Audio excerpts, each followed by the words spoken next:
Hope, I can imagine how difficult this must be for you. It's as though what happened in court today started something which will never end for any of us.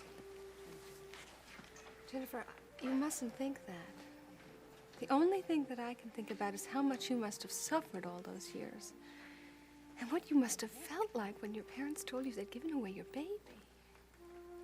Well, it was the worst moment of my life. And the memory of it is as vivid as what happened in that courtroom today. But now, I'm praying that Amanda and her baby will be all right, and I can make up for everything that's happened in between. It's almost the same thing Alan said earlier. You know, seeing Alan was like seeing someone from another lifetime. He was very shocked, too. Hope, you've been such a good friend. There's something I'd like to tell you. What?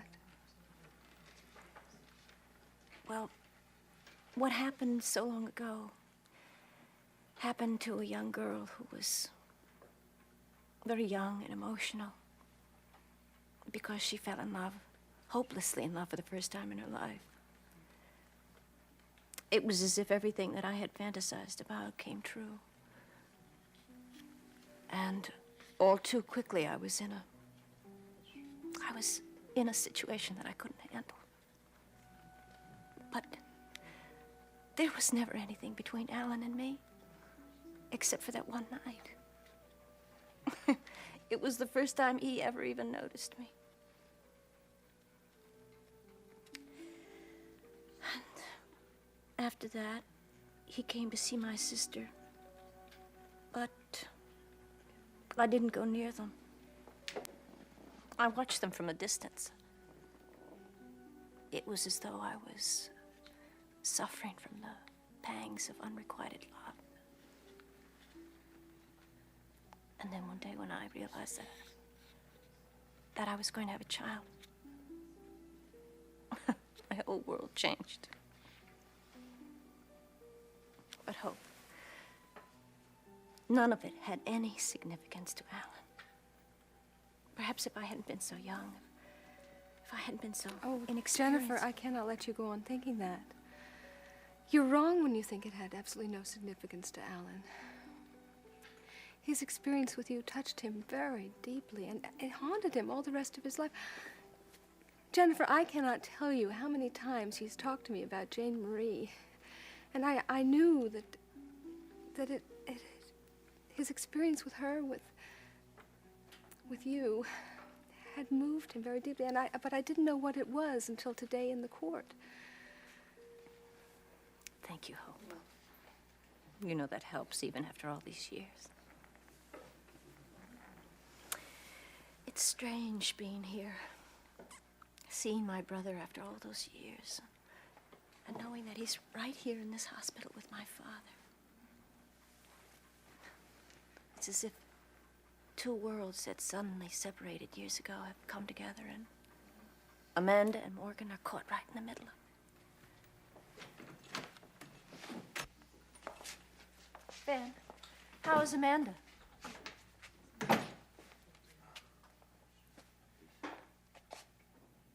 She's hemorrhaging. Oh, no. They're taking some kind of test, and they're doing everything that they can to stop the bleeding. What if they can't?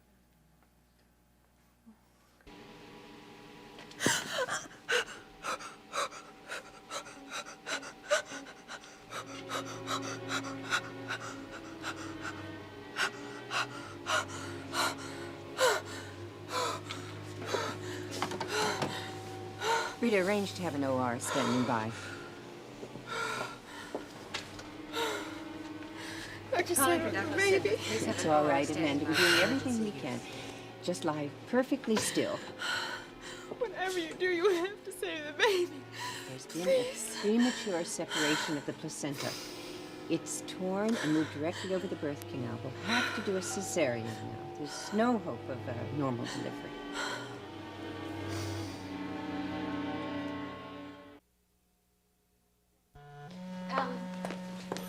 Ben told me that you were with him when Rita told him about Amanda. Yes. I just hope to God they can stop the hemorrhaging. Look, could you come down to the lounge and be with us? Ben and Jennifer need all the support they can get. Darling, I can't face Chet Stafford right now. He's not there. He's gone to 6. He's seeing his father. Can you imagine his father's facing surgery tomorrow and he doesn't even know that the daughter he's been searching for all those years is right here in the same hospital? Look. Alan, please come be with us, okay? I mean, we should all be together now. I'll be along in a little while. I have to wait for Diane. What? Well, she's coming by to discuss something important with me. I don't believe it. Hope, I really don't need that disapproving look on top of everything else. You're going to discuss business now? Look, there's still a world outside. I still have a company to run. There are thousands of people who depend on me for their livelihood. I can't just throw up my hands and let everything go the way some people would. After all, I was born a Spaulding. Look, I'll join you in a little while, but right now I have to deal with some other pressures. In spite of everything, life goes on. Ben is pacing back and forth in that lounge, terrified about his wife and child. And I don't think I have to remind you that that's your daughter and grandchild who's in danger.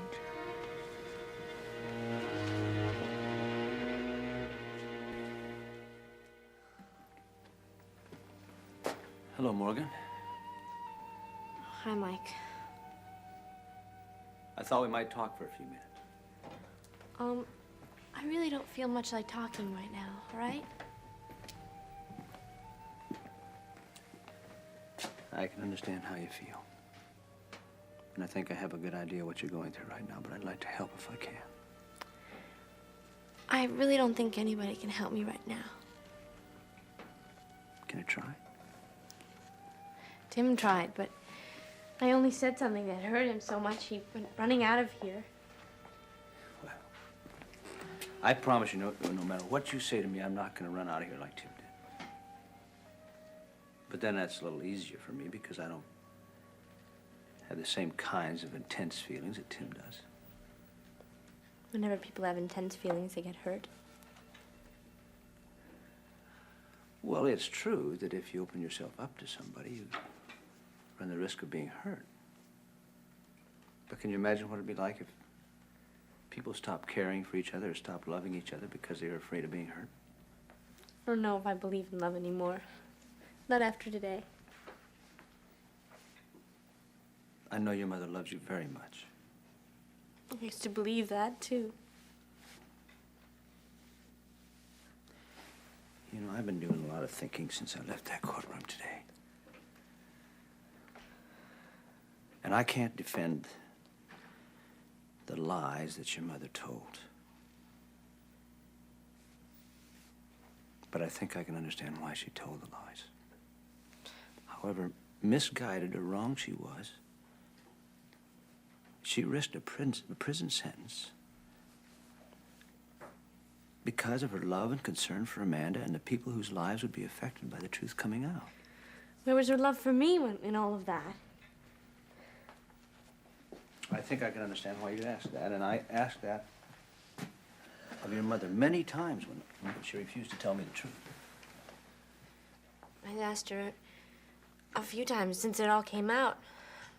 After this afternoon, and all she could say was that she needed me to understand right now. I'm sure she does. Maybe. But later on in the hospital, I was as if I wasn't even there. All she could think about was Amanda and the baby. I think she was relieved when Tim brought me back here. No, I don't think that's true.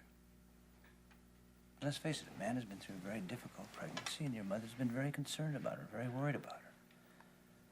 And the one thing she wanted to do was to keep Amanda from dealing with the shock of finding this out, especially in the way she found it out. But it all comes back to the same thing. No matter how much my mother says that she loves and cares about me, she still would have abandoned me and gone to jail, all to protect Amanda. I'm sure it's going to take a long time to sort a lot of things out, Morgan. But I want you to keep something in mind in the meantime. What? That there really is such a thing as concern and love for people. And I've grown to love you very much. Why? Because you're a lovely girl and you're warm and sensitive. Because you need love right now, I guess, and because I've lost a relationship with my own daughter and I have a lot of love to give. But for whatever reasons, I know what you're going through. I know you're going through a lot of hurt right now, a lot of confusion. But I want you to know that I'm here for you. And I'll help you in any way I can. If you let me.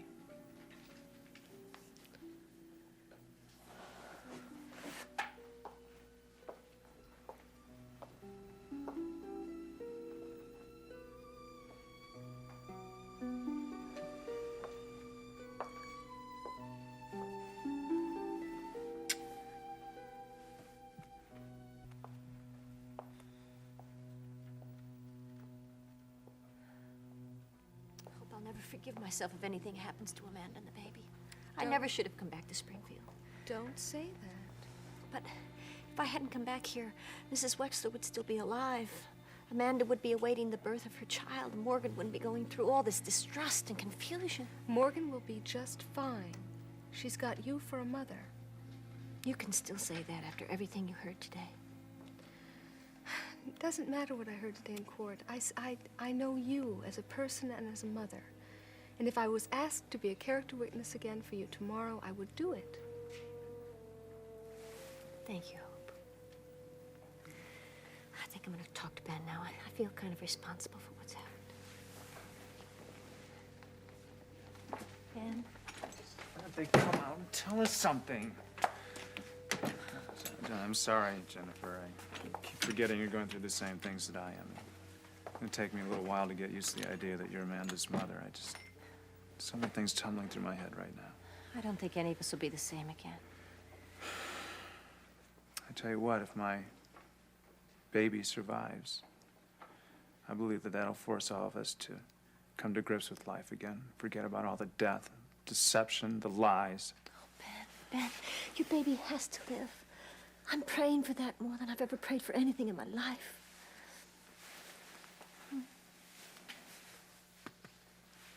Dr. Sedgwick is scrubbing, and she'll be waiting for you in OR 7.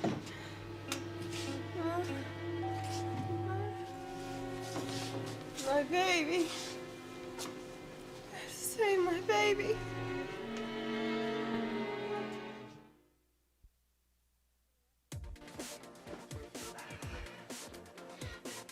You know, you've been working ever since I've been here. First it was the papers in your desk, and now it's your laundry. I'm getting exhausted just watching you. So how do you find all the energy to do these things with what we went through today? Well, no, I've let all this stuff slide, you know, and if I don't do it, it won't get done. Well, I'd be real glad to help you. No, that's okay. Thanks. You know, I have all these wild images in my head. Like what? I was thinking about Mrs. Richards when she was Morgan's age, and Alan Spaulding. I mean, he's good looking now. He must have been really something when he was in college. I bet they were a real gorgeous, sexy couple. That was a long time ago, Noel. Yeah, but you gotta admit it's a real romantic story. Well, no, see, the thing is, I don't see it that way. All I see is the misery and the heartache it's cost people now. I know. But I was watching TV and this newsman was telling all about the human drama that unfolded at the courthouse today. I was thinking about this movie, In a Summer Place. Did you ever see that? No, I didn't see that. And I've really got to get this work done, okay? I wonder if this is going to cause any trouble between Hope and Alan. Well, I don't see why it should. It all happened a long time ago, and they love each other very much. Yeah, but I'm beginning to think that, you know, love isn't enough. I mean, look at Ed and Rita. I mean, everyone at the hospital is talking about how she moved out of that wonderful big house and her. Look, tiny Nola, I little really don't want apartment. to talk about Ed and Rita, okay? I mean, I'm sure they're gonna talk all this out, and Rita's gonna move back in. Yeah, but I just hate to think that two people who really loved each other were being kept apart by anything. Look, Nola, I've really got to get some studying done, okay? Hey, kid, what's going on in here? All right, Floyd, now just cool it, okay? You haven't answered my question. Nola was talking about what happened at the courthouse Yeah, today. well, Nola was in a pretty strange position just to be talking. Floyd, you always come to the worst possible conclusions. Don't you ever think of anybody but yourself? I mean, how do you think this makes me feel? You coming here and practically accusing I'm not me accusing you of anything. But if everything's so innocent here, how come Kelly can't look me straight in the eye? Look, Floyd, I do not want to turn this into some kind of a fight, but I don't like the idea of you barging into my room anytime you feel like it. I knocked first. Yeah, and you walked in while you were knocking. Listen, Kelly. Floyd, listen, if you don't trust me, I mean, this is it as far as I'm concerned. So tell me, you either trust me or you don't, because if you don't, you can just move out of here and leave me alone. Sure, I trust you, but how am I supposed to feel when I No, come in you here either and I find... trust me or you don't. Yeah, okay, I'm sorry. I guess I'm just wiped out from running or lessons and all that. I want you to apologize to Kelly. Huh? What? No, that's not necessary. Look, why don't you just get out of here so I can do some studying, okay? Come on, Floyd, do it.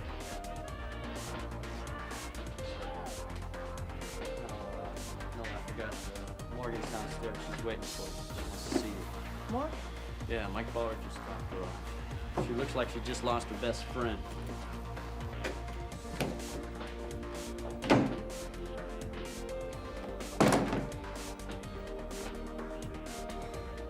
I just feel so sorry for Ben and Amanda. I know. And I just had to talk to someone. That's why I asked you to come and meet me here. Well, I'm glad you did. I didn't want to have to run into Ben. Oh, you won't. I'm sure he's still up in the lounge on 4 with Jennifer, and he's not going to leave until Dr. Sedgwick comes down from OR and explains it all to him. Well, somehow it just seems even worse that he doesn't know yet. Well, it wasn't really time to tell anybody anything. I mean, when Dr. Sedgwick realized that the placenta had separated prematurely and was directly over the birth canal, she really had no choice but to do an emergency cesarean and try to save Amanda. Oh, no. You don't mean that's a possibility, too? I mean, not after... Yes, Evie, I'm afraid so.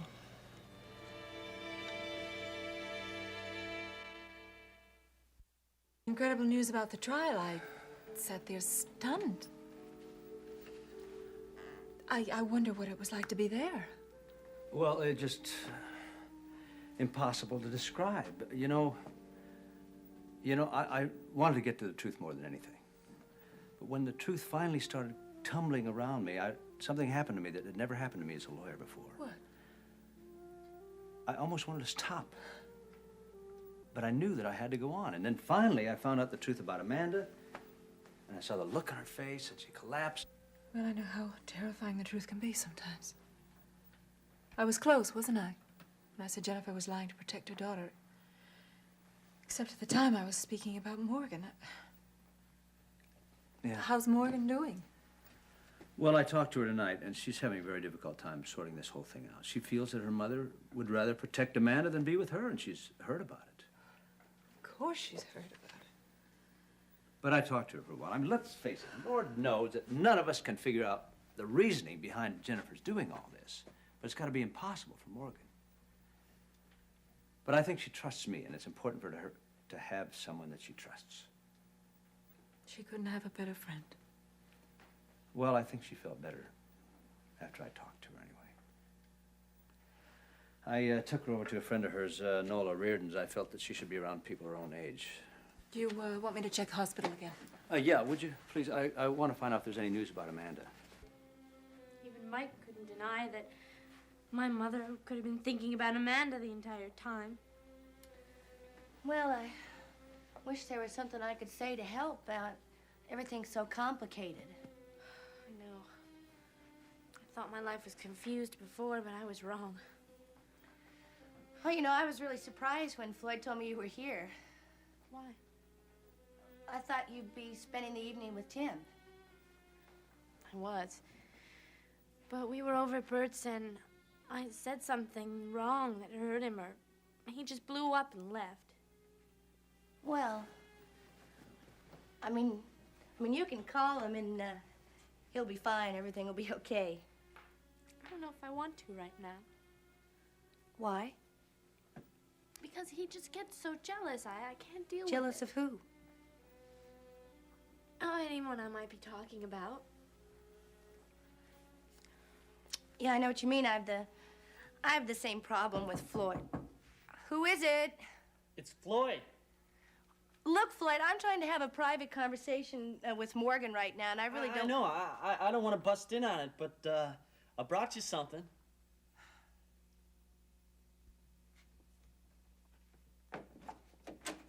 Oh, I thought this might hit the spot.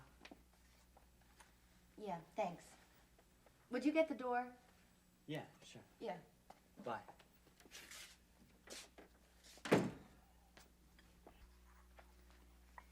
There you go. Thanks.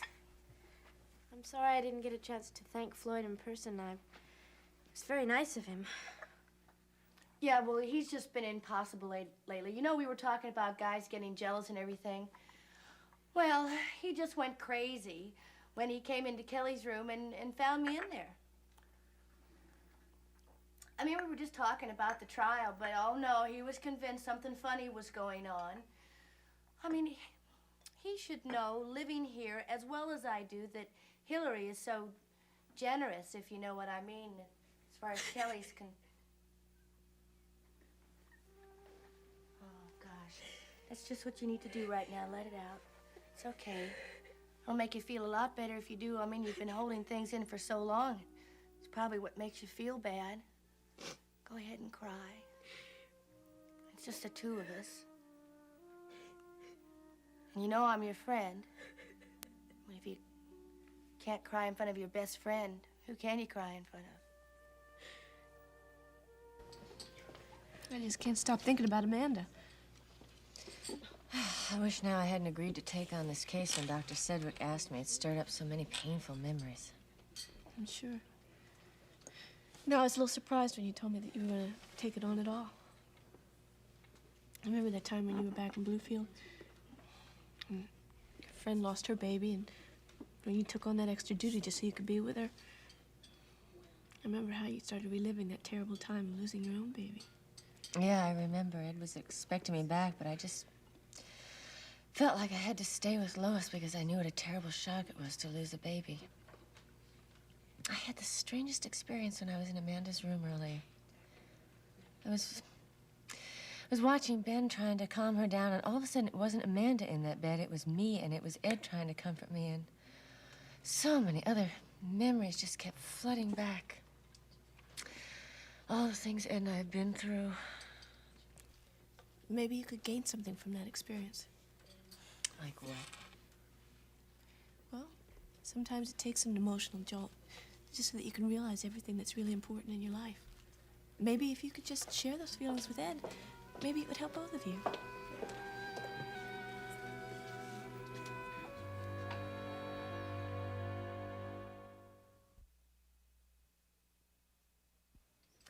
I think we should get out of here before Alan sees me and starts asking questions about Amanda and the baby.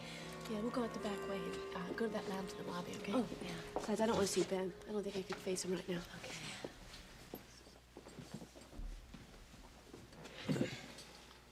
So, how do you feel about everything that's happened? I really don't know yet.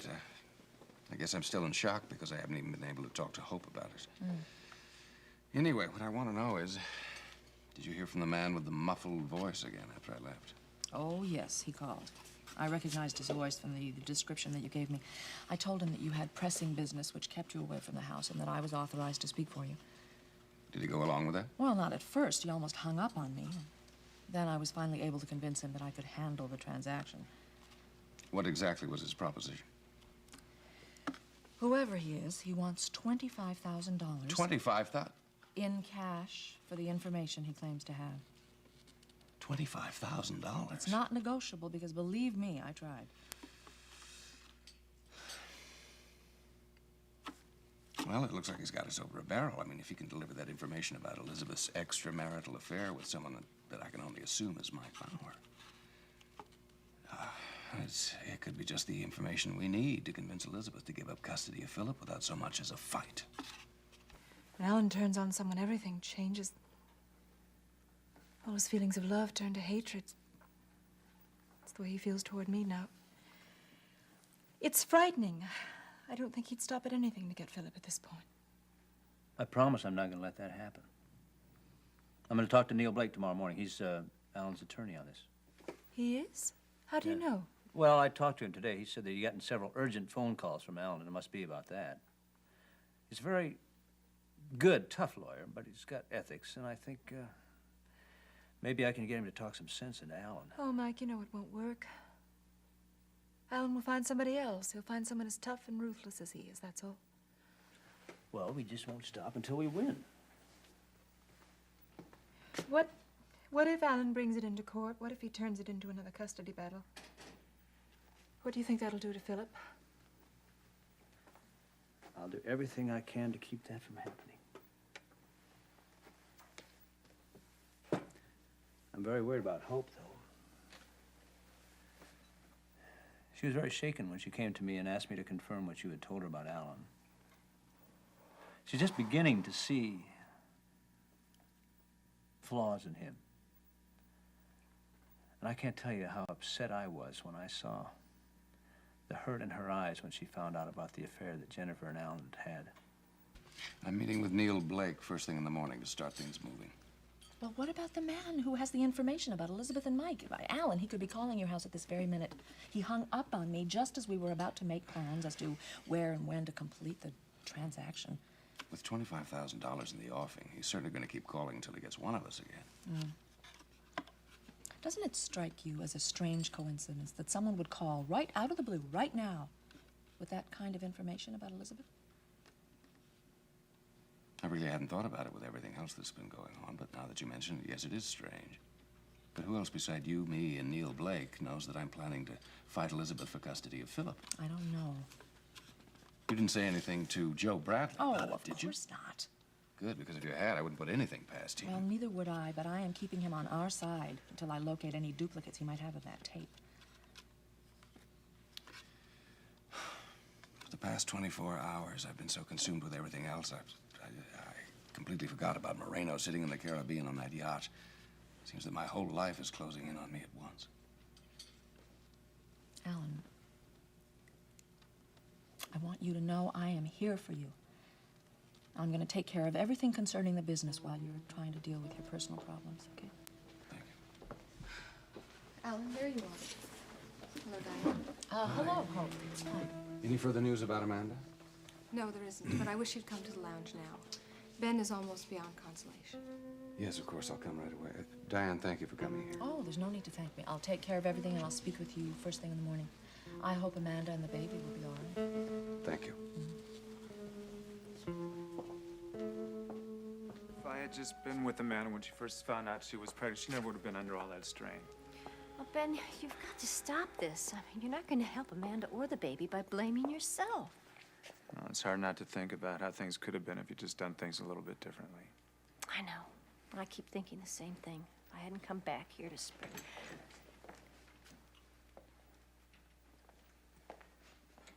If there's any blame, it begins with Alan and me.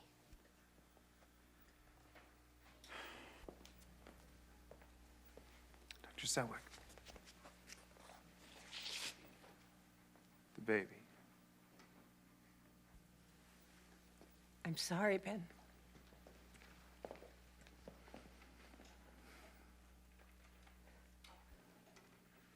Amanda.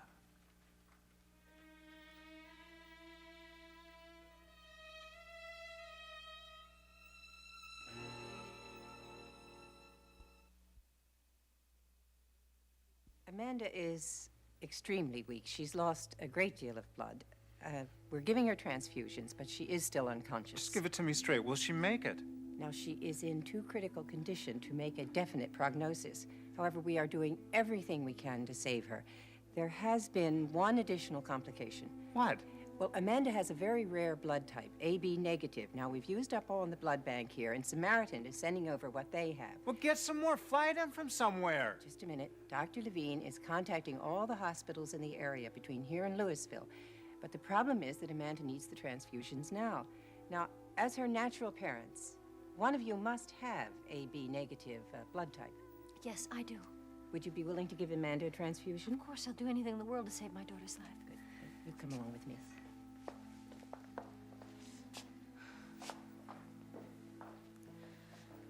Amanda will make it, Ben. She has to.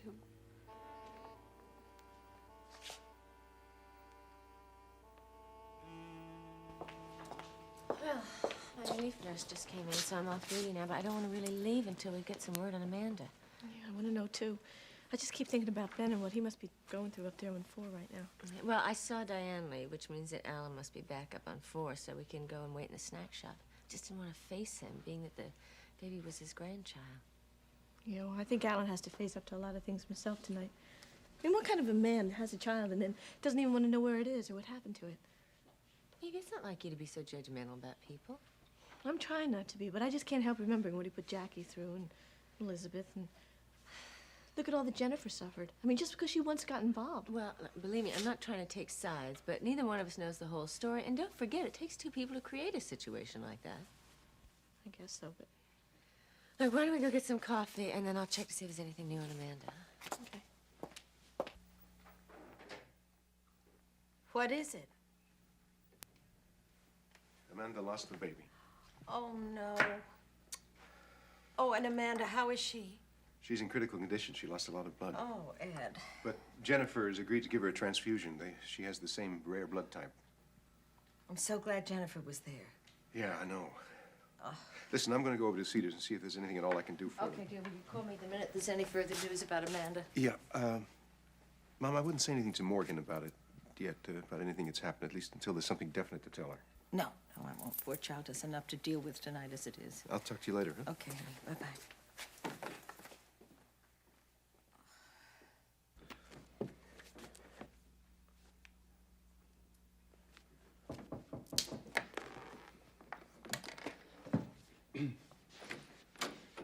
Hi. I brought you some hot chocolate. I thought it really could use it, you know, with all the studying you're doing and everything. Oh, no, that's okay. Thanks. I thought you'd still be with Morgan. Well, I was. Tell you, I'm just exhausted from doing everything but somersaults to try to cheer her up. She left with Floyd. They're going back to Bert's. Well, I won't keep you from your studies. No, wait, Nola.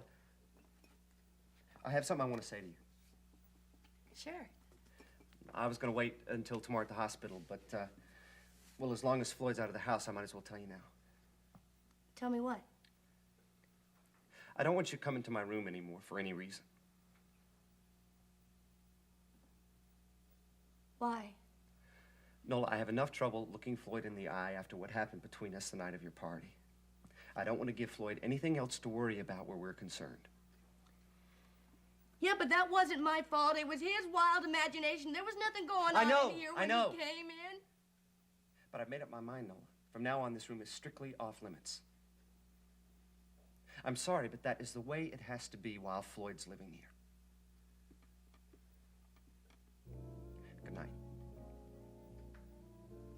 Good night.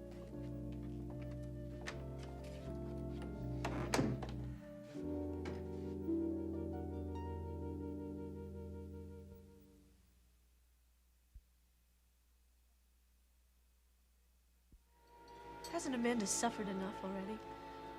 I mean, everything she's gone through.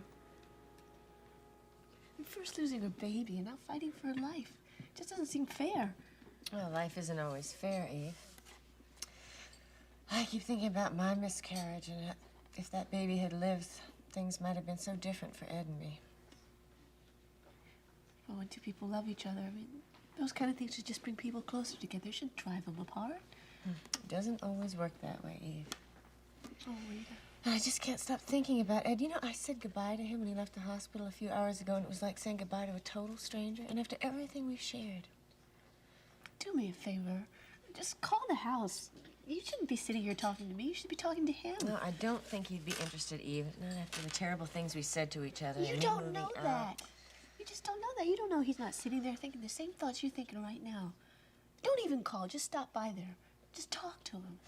You still think every story has a happy ending, don't you? Come on now, I'm not that naive. But I do know a lot of people lose out on all their happy endings. And all you have to do is talk honestly and openly to somebody else about your feelings. Hi, Eve, Rita. Hi, House. Hi. How's Ben? Oh, I don't know. He's so frightened and withdrawn, it's almost impossible to reach him. He just sits there staring into space. Alan's with him now, so I thought I'd leave them alone. And Uncle Ed's there. Ed came back to the hospital? Yeah, he came back. He said in case anybody needed him for anything. And he tried to talk to Ben, too, and he couldn't get anywhere. Where is he now? He's in that conference room he's using as an office while his is being repaired. He said that he'd be there in case anybody needs him. Will you excuse me, please? I'll wait here for you.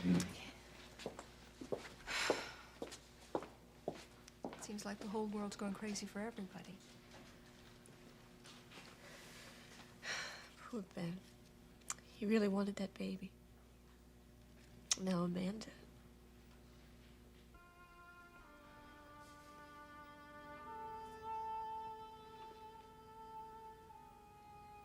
Would it help to talk?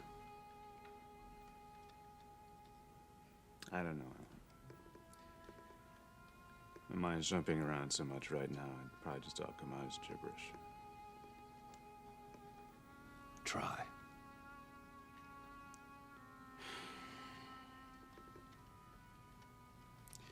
Yeah, it's funny, things that you think about at a time like this. I was remembering how Amanda has grown so much the past few weeks.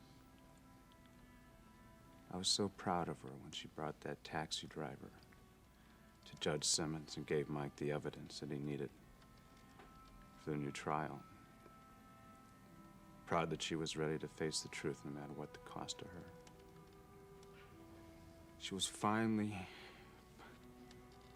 putting everything back into perspective and getting on with her life, and it was all because of the baby.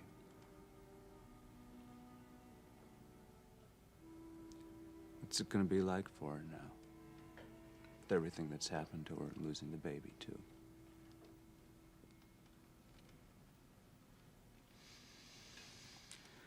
I know that I shouldn't be thinking this way. I should just be thinking about Amanda pulling through. Not what's gonna happen to her if she... when she does. She'll pull through. She has to. Fate can be cruel at times, but I can't believe that it would ever be that cruel.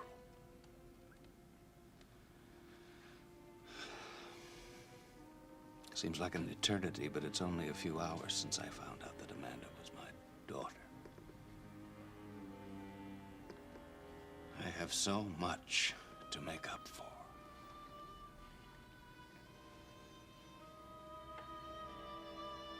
Well, I'm sorry to call you so early, or late, or whatever it is over there, but I felt I just had to talk to you, Holly. Yeah, I'm all right. It's just that, a lot has happened since you left here. I don't even know where to start. It would take me about an hour just to fill you in on the events that happened today. Well, Holly, I just felt that, in the middle of all this insanity, you're the one person in the world that I can talk to. Now, listen, how are you? And how's Christina doing? I miss you both so much. I hope there's better news about Amanda by the time you get to the hospital. Yeah, so do I. Jennifer and Ben must be half out of their minds by now. Elizabeth, was I wrong? About what? Insisting on getting at the truth the way I did. Jennifer used to plead with me to leave it alone. Maybe I should have. No, I don't think so. No, but Look what's happened. As a result of my needing to get to the truth, everyone's life is in turmoil. Amanda's lost a baby. Don't look, More- Mike. You weren't wrong. You've always believed that the truth was the most important thing. You've always lived by it, and you were right. Now don't start. Don't start blaming yourself because the truth is out in the open. Why is it that whenever I feel upset or down on myself or something, you can always make me feel better? You do the same for me. I promise you I'm not going to let Alan get custody of Philip. I trust you. I always have. I always will.